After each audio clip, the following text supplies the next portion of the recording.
Hi Fam Bam, welcome to the Freedom Series. Today I'm going to talk about how to start investing.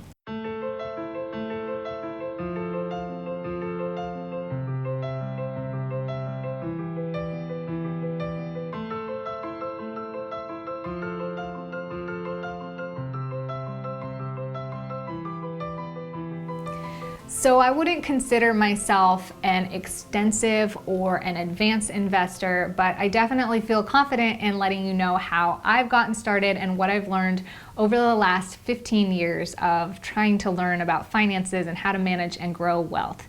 This was a requested video, so I thought it was a perfect thing to talk about for our Freedom series. Before we begin in how to get started, I kind of want to clarify something that I've noticed and learned in the differences between people who understand and find value in investing versus, say, the average consumer or person who doesn't have much of a savings or investments. And that difference is in the perception of money.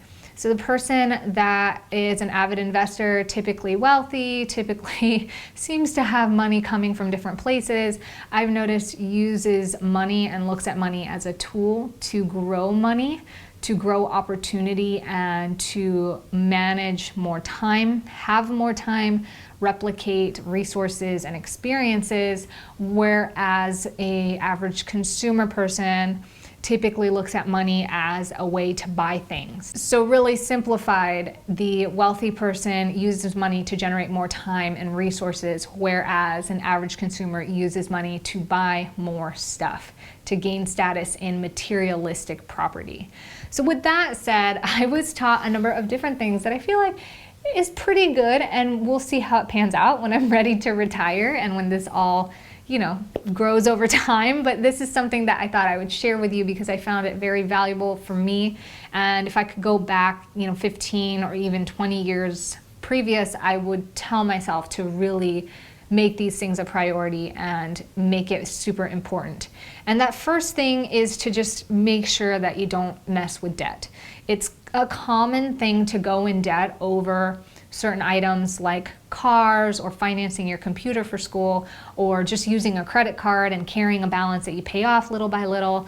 I'm okay with financing a house, but really I think ideally you would have a huge down payment, like 50% down. So I've spent a lot of my time learning the process of respecting the idea of debt and no debt and getting into debt and getting out of debt and not knowing certain things financially and growing a large company and going into debt over taxes and having to get out. And so I just really wish that I was taught or more aware of the practices of staying out of debt and why it's so important not to be in debt. If you are on a journey like myself where your parents don't practice this and they don't really teach you, I wouldn't feel guilty about it. It's not something to feel guilty about if you are in debt, but just like something to be aware of and to try to change, because debt is like a slavery. Like in my mind, if you're in debt, it's like slavery. You're a slave to the lender, you're a slave to these payments, you are tied down, and it's really hard to get out and have opportunity and have the ability to have flexibility when you're tied to debt and payment. So that is number one. Before you start investing, get out of debt, stay out of debt, and try to stay far away from debt. The second step to investing is to actually save up enough money to cover your expenses for a minimum of 3 to 6 months. Absolutely minimum. For me, I don't feel very comfortable if I have less than a year. And this is because if the market falls or you have an injury or like something detrimental happens, you want to be able to have resources that allows you time and no stress when it comes to the money to deal with those things and get yourself back on your feet to carry on. And I've seen money just cause, or like the lack of money cause so much stress in situations like this. And I was just so thankful for the time when Brett went to emergency surgery. He had emergency surgery and we had that money, and yes, it cut our time short in when we had to pick our business back up again, but at the same time we weren't super stressed about being able to pay these hospital bills or going into big debt or bankruptcy over having to handle those things. So a lot of people say that money is not important. I would disagree to a certain extent, because we live in a world where money is how we accumulate our resources and the things that keep us alive, like buying food or buying our shelter. And so having at least enough money to reduce the amount of financial strain or stress actually helps improve your quality of life in that front end. It's just the excessive or over excessive amounts of money that don't really provide more happiness or necessity in a person's life. So just to clarify that perspective, because I do think there's a point where it's like, do you need it, or what are you doing with it? Like, we can hoard it and it can be a unhealthy thing, but at the same time, having a good amount of resources to back you up in a time of emergency or when you need, I think is very important and a responsible thing to do. The third way to start investing is to start a retirement fund.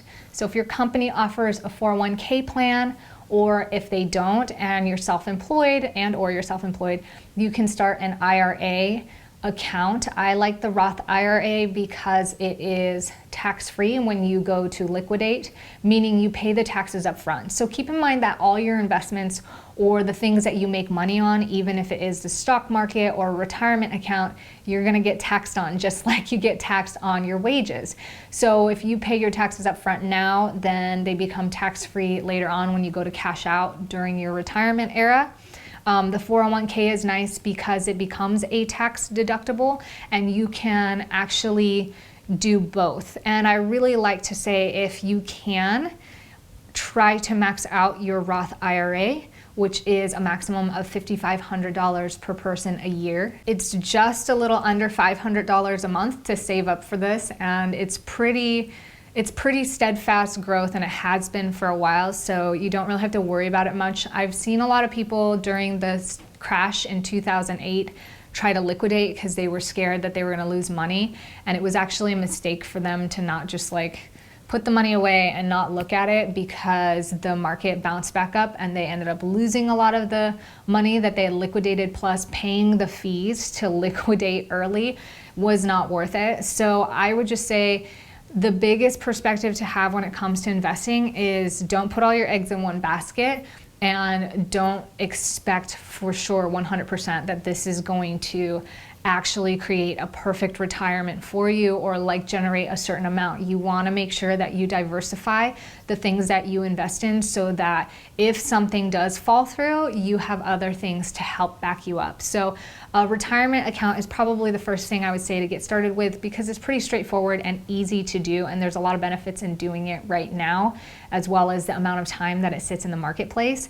And then the next step that I would do is actually get life insurance. There's different debates when it comes to life insurance, because there's so many different types out there that are structured differently, have different benefits, and pay out differently as well. I'm not going to go into the details of it, but there is certain scenarios where I think life insurance is really important, and the earlier you get it, the better. For us as a family, we've seen what it's like to be in an emergency situation where it costs a lot of money and where there was a lot of stress in just the actual circumstance of it all. The last thing I would ever want to happen is if something happens to me and then my husband has to deal with grieving that loss, then taking care of the children on top of having to try to find a job by himself. Having life insurance to cover that will allow him to not worry about the money aspect of it, and he can spend the next 15 to 20 years taking care of the kids without having to stress about the financials. And that's why life insurance is super important for me in my particular circumstance. I think it's also really helpful even if you're just married and you don't have kids, and I also believe that kids should be on life insurance as well. So you just have to take the time to look into it, but with term life insurance, it's pretty cheap. You could do permanent life insurance, but like I said, it's like a whole topic that we can talk about. I think term is pretty easy and pretty cheap, especially if you're young, and it's worth just having just in case. Step 5, which is where the fun part begins, when you have allocated enough money to set aside to save for an emergency, to set aside for your retirement account, and to pay your life insurance, you take the extra money that you have and you save for capital. capital cash that you're going to be using to play with. And it gets really fun because when you have capital, this is when you can say, I think I want to buy that house and fix it up and see if we turnkey it or put a renter in it. Or I like this business that my friend or this colleague of mine is starting over here. I believe in it. I want to invest in it and help it grow. Or this Kickstarter campaign or the stock market or cryptocurrencies, whatever you feel excited and passionate about that you want to play with, you have the ability to do that because you have saved capital. And there's no right or wrong amount in what to save. I really like to say save as much as you can.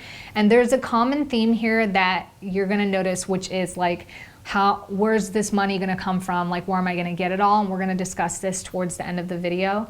But it's important to have capital, and you do need some capital to play with. Some people have approached this on debt or investing on debt. Rule number one, no debt. So obviously I don't recommend it whatsoever. Also, remember what we talked about in the beginning of the video on how wealthy perceive money versus the average consumer. This is what it's all about. It's about how can I take this money, utilize it to learn, utilize it to grow, utilize it to develop more time and resources and opportunity in my life. And there was this amazing opportunity when I was about 14 or 15 years old when Apple, I think it split 3 times in a 12-month period, the stock did. And what splitting means is it means that the amount or the price of the stock has grown so big that they cut it into 2 shares, like individual shares will become 2. So if you have 50 shares, you now have 100 that are worth half the price, but it gives you more room to grow. Typically when stocks split, it's because they're growing at a rapid enough rate to do that. And I saw this happening back in 2004, I want to say, and I didn't have any capital. I was still in high school. I was just learning about investing. I was just brand new to the awareness of the stock market. And I said, man, I wish I could put even $300 into the Apple stock right now. And if I had done that, just $300 or even $1,000, it would have become exceedingly more without having to do anything but just leave it in there. And I didn't. And that's okay because that's part of the learning process too. So be aware of not having fear of missing out, FOMO, and try not to go into it with fear. Never put all of your money hoping that it's going to be a life-changing event or like some sort of lottery win. This is where people go really wrong in investing. When the market starts to change or have volatility, they start to get scared and they pull out at the wrong time. They don't know when to hold. And really, I find that the best practice, if you're not going to take the time to understand the volatility of specific markets, which it requires kind of a lot of time and effort to specialize in specific things. Like even if you're good at the stock market, you're not going to be good at the whole stock market. You're going to become more avid in particular types of shares or businesses and companies. And it takes a lot of time and effort. So if you don't have that time and effort, I have noticed what works really well for myself and what I notice a lot of really successful financial gurus talk about is just taking the time to save little by little every single month, put it away and just don't look at it. For the entire history of our current economy, the economy has only grown and increased. And I know there's a lot of fear on the horizon of potential apocalypse era and whatnot. And if that's the case, then the money situation's not going to matter anyway. So you might as well take your money, save it, learn how to grow it, and evolve with it. Don't just stay mindless about it. Tap into it and stay aware as much as possible and just start. Keep that portfolio diversified and repeat steps 5 through 6. Continue to save that capital, spend the capital on learning and investing, save more capital, spend the capital on learning and investing and growing. And probably the last tip I would leave you with is that people who make money, lots of money, they don't spend it right away. The people who go broke, and that was me several times over, is, I had a tendency when I made a lot of money, I was like, woohoo, I'm living up life and let's level up our amount of stuff and the things that we're paying for, and kind of like the superfluous stuff, like I just want to upgrade everything. And I noticed that people who have capital and wealth and like money and are good at investing, when they make money, they take it and they're like, how can I leverage this to do the same thing but more? And then instead of doubling down, they're like tripling, quadrupling, 10 times down on their investment, because they started with 5,000, turned it into 20. And they took that 20, turned it into 100, took that 100, turned it into $500,000, etc., and so forth. So it becomes an exponential growth rate if you continue at this pace, and don't look at it as a means to making $1 million and thinking that that's going to change the rest of your life. It is a life-changing amount for a short period of time, or if you're on the other side of the world and you're living off $2 a day, that is obviously a life-changing amount. But if you're in this society, living in the United States of America or a developed country, and you want to maintain your lifestyle or upgrade it, $1 million is only going to last you so long. So keep those things in mind and realize that money is a tool. There's nothing bad or good about it. There's nothing right or wrong about it. It's literally how you use a tool. It's like you would look at a knife. Are you using the knife to cut your vegetables, or are you using it to inflict pain on somebody? How do you use this tool, and what purpose are you using it for? So just keep that in mind when it comes to money, and I hope that you got a lot of value and insight on this video. I was trying to keep it very simple, but just a quick recap. Get out of debt. If you're in debt, pay it off. Otherwise, stay away from it. Don't use it for investing or for anything as much as possible. Step 2 is make sure you save enough to cover your expenses 6 to 12 months minimum. Start with a month, then move to 3 months, then 6, then 12. Then make sure you have 1 or 2 or a few retirement accounts started that gets automatically put away. You don't even see it. It just gets taken out before the money hits your bank account, as well as life insurance, step 4. After that, you get to move into the fun steps, which is step 5, saving your money for capital, so that you can, step 6, use that capital to learn and practice investing, putting a small amount into maybe stocks, a small amount into real estate, learn and continue to grow, and make sure you diversify. And number 7, step 7, repeat number 5 and 6, continuing to take the capital that you've learned or that you make from savings and putting it back into learning more and growing your investments.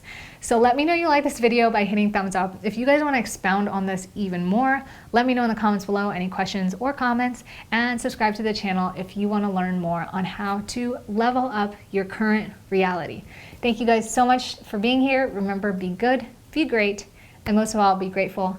I'll see you guys in the next video. Ciao.